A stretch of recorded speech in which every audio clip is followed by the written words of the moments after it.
शुक्लांबरधरं विष्णुं शशिवर्णं चतुर्भुजं प्रसन्नवदनं ध्यायेत् सर्वविघ्नोपशान्तये अगजाननपद्मार्कं गजाननमहार्निशम् अनेकदन्तं भक्तानाम् एकदन्तोपास्महे। ओं गं गणपतये नमः। ओं श्रीमात्रे नमः। ఓం శ్రీ గురుభ్యో నమః. మా ఆది ఆశలను చూస్తున్నటువంటి మీ అందరికీ పేరు పేరున నా హృదయపూర్వక నమస్కారాలు. నేను మీ వాడ్రేవ్ ఆదినారాయణరావు శర్మ. నేను సిఎంఏ అండ్ ఎంఏ ఆస్ట్రాలజీ కూడా అండి, ఆస్ట్రాలజీ అండ్ వాస్తు.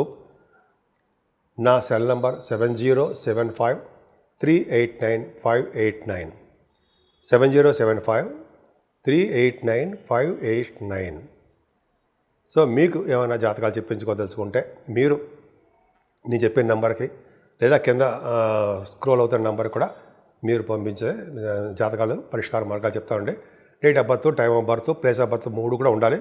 చక్కగా మనం చెప్పుకోవచ్చు. అలా మ్యాచింగ్ అంటారు కదా, వధూవారుల యొక్క జాతకాల పరిశీలన, అది కూడా మనం చేస్తాము. నేనే చేస్తాను. మీరు పర్సనల్గా టచ్లో ఉంటారండి. నేను టచ్లో ఉండడం కాకుండా మీరు కనుక ఫోన్ చేస్తే నేను బిజీగా ఉన్నా మీరు వాట్సాప్లో మెసేజ్లు పెట్టండి. తప్పకుండా నేను వెంటనే మీకు ఫోన్ చేస్తాను. నేను షూటింగ్స్లో ఉన్నా, జాతకాలు చెప్తున్నా, నేను మీకు అటెండ్ అవ్వలేకపోవచ్చు.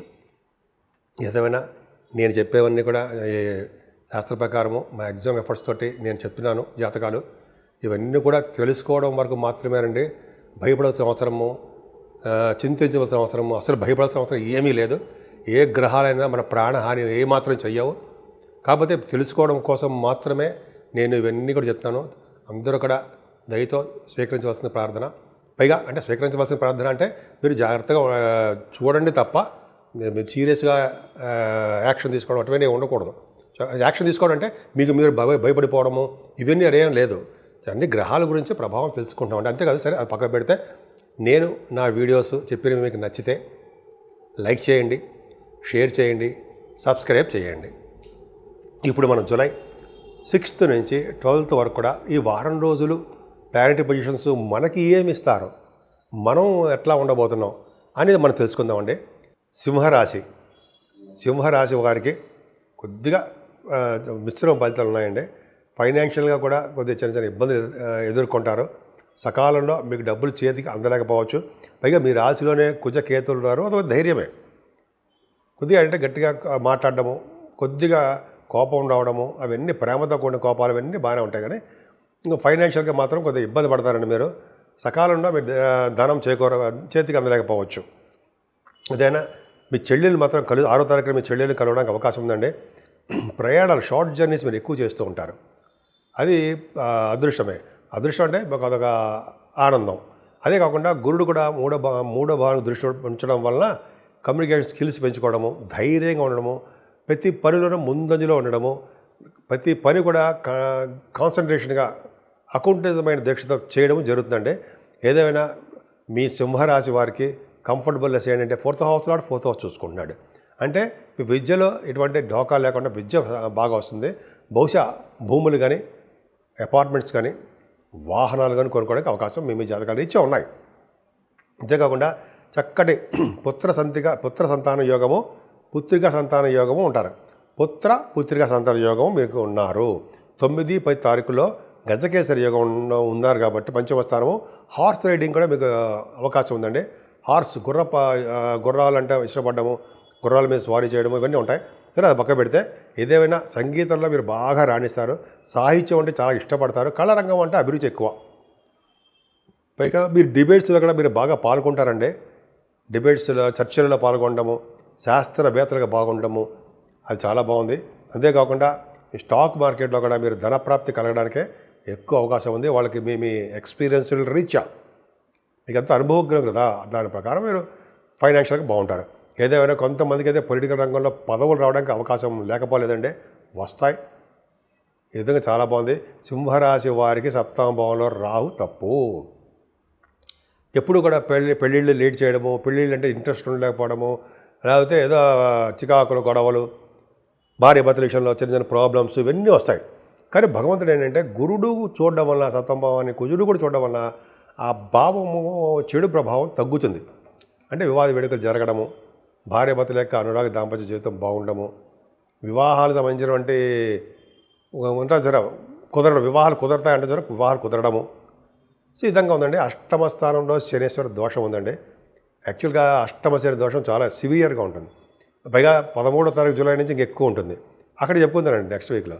శనీశ్వరుడు వక్రగతి అప్పుడు ఉంటాడు. శనీశ్వరుడు మనకి మీకు అష్టమ స్థానం ఉండడం వల్ల దోషం వస్తుందండి. కాబట్టి జనరల్గా జాగ్రత్తగా ఉండాలి. అంటే శనీశ్వరుడు వలన దోషం ఉండడం అంటే విపరీతంగా ఎక్కువ ఉంటుంది. అందుకని ఆయన స్వామికి తైలాభిషేకం చేసుకోవడం వల్ల, మందపల్లి స్వామివారి దర్శనం చేసుకోవడం వల్ల, మన ఊళ్ళోనే స్వామివారికి దర్శనం చేసుకోవడం వల్ల బాగుంటుంది.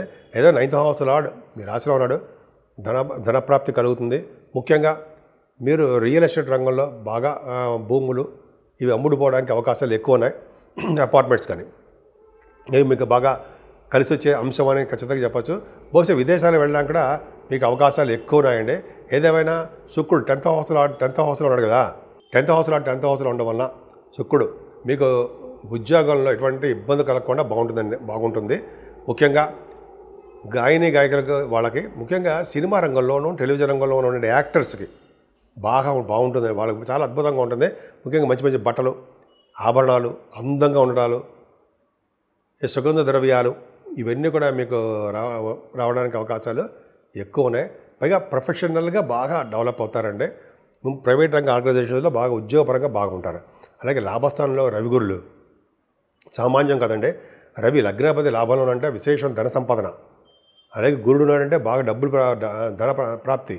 అంటే మీరు కష్టపడ్డ డబ్బులన్నీ విపరీతంగా వస్తాయండి. మీరు అనుకున్న దానికంటే డబ్బులు మీ ఎక్కువ కనిపిస్తూ ఉంటాయి. అంటే అన్ఎక్స్పెక్టెడ్ మనీ. మీరు వ్యాపారంలో కానీ ఉద్యోగపరంగా కానీ మీరు డబ్బులు ఎక్కువ వస్తాయి. డబ్బులు అంటే మీకు ఉద్యోగంలో ఉంటే ప్రమోషన్స్ రావడమో, ఏరియర్స్ రావడమో ఇవి ఉంటాయి కదండి. పిఆర్పి ఏదో అంటుంటాం కదా, అటువంటివన్నీ రావడానికే అవకాశాలు ఉంటాయి. ఏదైనా 12వ భావంలో బుధుడు 2nd house lord, 11th house lord 12వ భావంలో ఉన్నాడు, ఫారిన్ వెళ్తారు.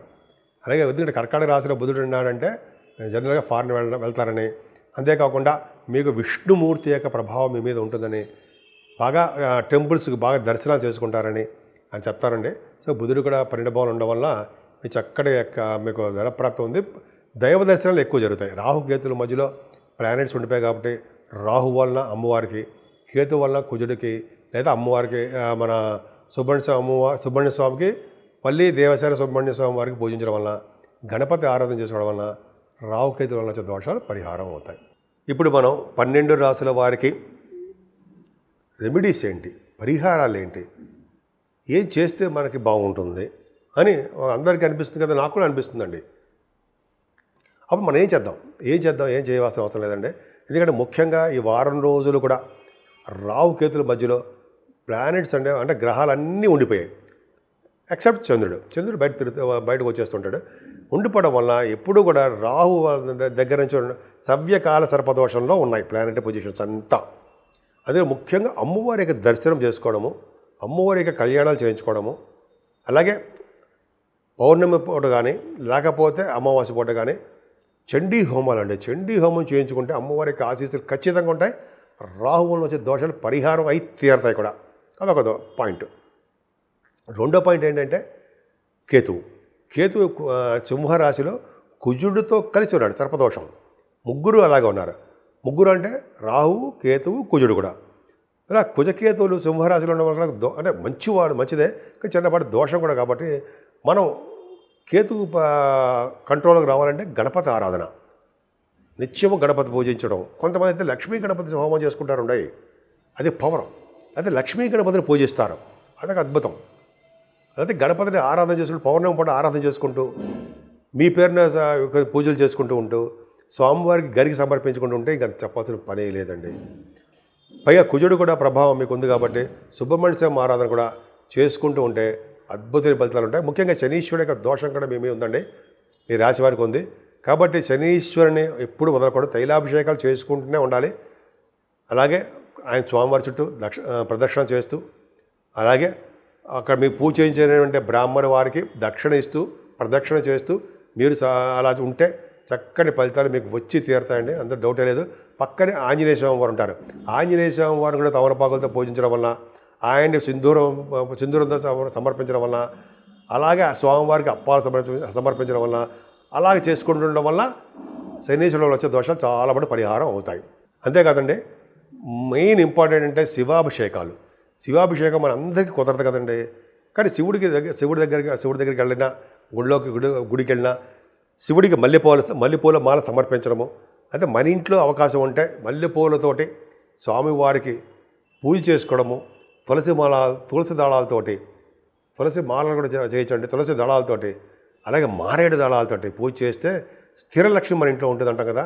అలాగే ఈ గ్రహాల వల్ల వచ్చే దోషాలు కూడా చాలా పరిహారం అయ్యి సకల కార్యాలు సిద్ధిస్తాయండి.